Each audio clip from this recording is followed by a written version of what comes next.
Ever wondered how habits shape our lives and can be a powerful tool for change? We often underestimate the influence of our daily routines, the repetitive actions we perform, the habits we've formed over time. They are so intricately woven into the fabric of our lives that they almost become invisible. Yet, they hold immense power. Let's delve into the fascinating world of habits, guided by the insights of Charles Duhigg in his groundbreaking book, The Power of Habit. His work illuminates how habits are not just a part of our lives, but the architect of our lives.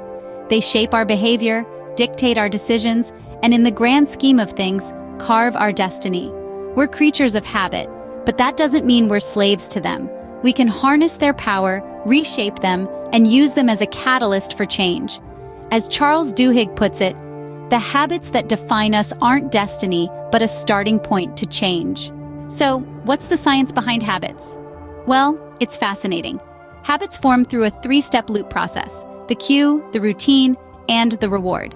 The cue is a trigger that tells your brain to go into automatic mode. It might be a location, a time of day, an emotional state, or even the company of certain people. Then comes the routine, which can be physical, mental, or emotional. And finally, the reward. This is what your brain likes, what helps it remember this habit loop for the future. Understanding this process gives us the power to modify or create new habits. It's amazing, isn't it? And here's something even more exciting: the concept of keystone habits. These are habits that, once changed, can trigger a chain reaction of other good habits, like a ripple effect. Remember, the key to changing a habit lies in understanding how it works.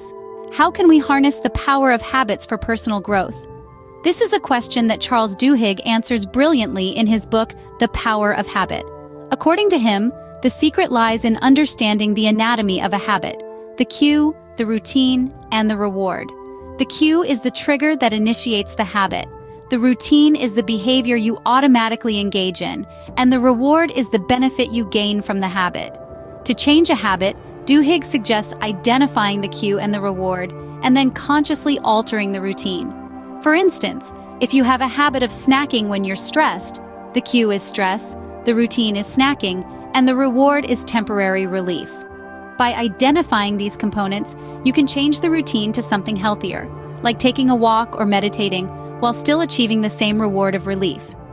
But changing habits isn't just about mechanics. It requires willpower, and most importantly, belief. Belief in the possibility of change, belief in the power of small steps, belief in oneself.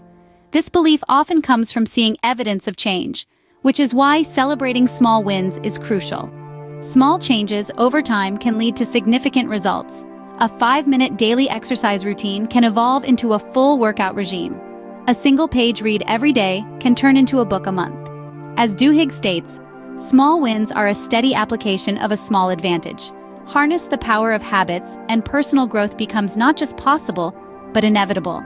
But the power of habits extends beyond the individual to organizations and societies.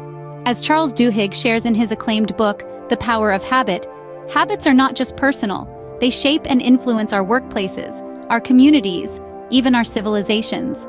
They're the invisible architecture of every organization, forming the backbone of corporate culture and collective behavior. Duhigg introduces us to the concept of social habits. These are shared patterns of behavior that can spread through a group like wildfire.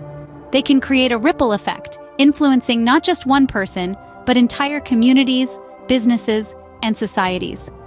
Think about how a company's culture can be transformed by changing a single habit, or how a community can unite to overcome a challenge by adopting a shared habit. That's the power of social habits. In the words of Duhigg, once you understand that habits can change, you have the freedom and the responsibility to remake them. So, what are the most important lessons from the book? Let's recap. First, understand the habit loop. It's the core of habit formation. Then, grasp the power of keystone habits, those that trigger a cascade of positive changes. Recognize the crucial role of belief and willpower in altering habits. Finally, appreciate how habits can influence not just individuals, but entire organizations and societies. Indeed, the power of habit is not just about what we do, but who we become.